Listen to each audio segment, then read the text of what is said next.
Patty, all right, you talked about being homeless. Tell me, how did you wind up homeless? I wound up homeless due to my mental illness, but I did not know that I had. All I knew was that I could not grasp hold to life for a long period of time, and eventually it would lead me to leaving my family and just wandering the streets and living from shelter to shelter, abandoned car, or abandoned house. How long ago was that? 6 years ago. That, okay, give that to me in a complete sentence, in case I just want to pull what you're saying out of here without you hearing my voice. So tell me, when did this begin? So say it in a complete sentence. It began 6 years ago. It began, well, my homelessness began in 1979. I had ran away from home at the age of 16. And I left Detroit and I ran away to California. And I was left out there to wander the streets, and I did different things in my life to survive. And as I became older, I noticed that having patience and crying spells and being depressed all the time, thoughts of suicide would just come periodically. And I could never work a long period of time. I could never stay focused a long period of time. Then eventually I began to self-medicate. And in 2003, I wandered through the door from Choice of Mental Health Agency, where I worked with a therapist and a treatment team that diagnosed me as being bipolar. And I worked real close with the therapist and found out due to an incident of being molested at an early age was caused by mental disorder. And since 2003, I have been helping since then. And I'm just really trying to work back and give it back, like it was given to me, to let people know that there is hope, even though you might have a great cloud in your life. There is sunshine behind that great cloud. You just gotta weed your way through it. How old are you now? I'm 49. I'll be 50 years old this year in November. So how long were you homeless? The longest I was homeless was 5 years. But there were different periods? It was starting from 17, because being a runaway, you know, I'm leaving Detroit going to California. I didn't know nobody there.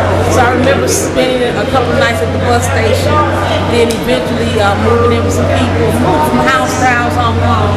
Then as I got older and my illness progressed, you know, I would just find different shelters or an abandoned car to spend the night in. So I was constantly moving.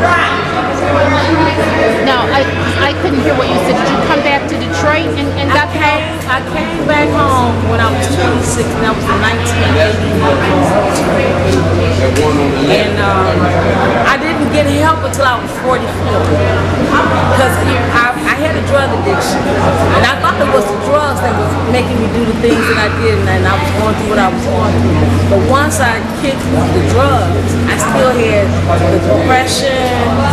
If you said hi to me, I would start crying uncontrollably. And I still had thoughts of suicide.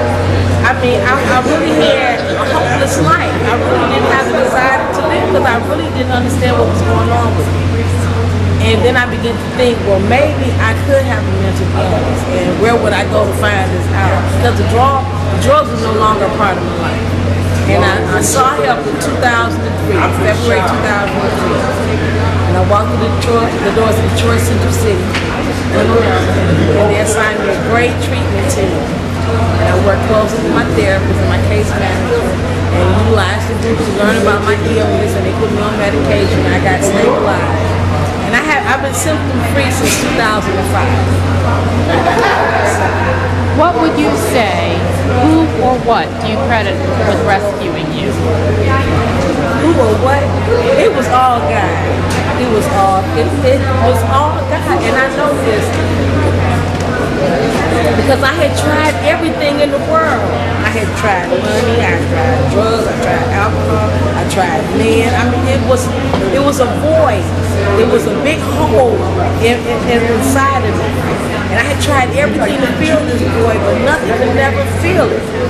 And I remember, as a little girl, my mama planted a seed about Jesus and how he was able to heal and restore. But you had to believe and have faith and be obedient. So after I did my little worldly thing and ventured out and about, and when I was at the end of my rope and I had lost all hope, and I made a promise, and I remember my mama telling me about Jesus, and I made a promise. I said, Lord, I was sitting in this abandoned building. I remember I said, Lord, if you just give me one more chance. I done tried everything in the world, Lord, so you my last hope.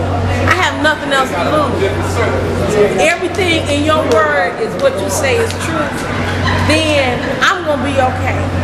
And I remember that day, it was so clear. And since February 2004, I called on him and he heard my plea that day. And he turned my life around and restored everything that was taken from me. I have not looked back. My life has just been soaring out to higher heights. I mean, life is great. Life is beautiful. He has put positive people in my life that love me today. And they don't expect nothing from me but for me to love them in return. What do you want people to know about being homeless, about you, about the overall scope of homelessness? I want people to know that homelessness can happen to anybody. You know, it's not something that we choose to happen, but it can happen.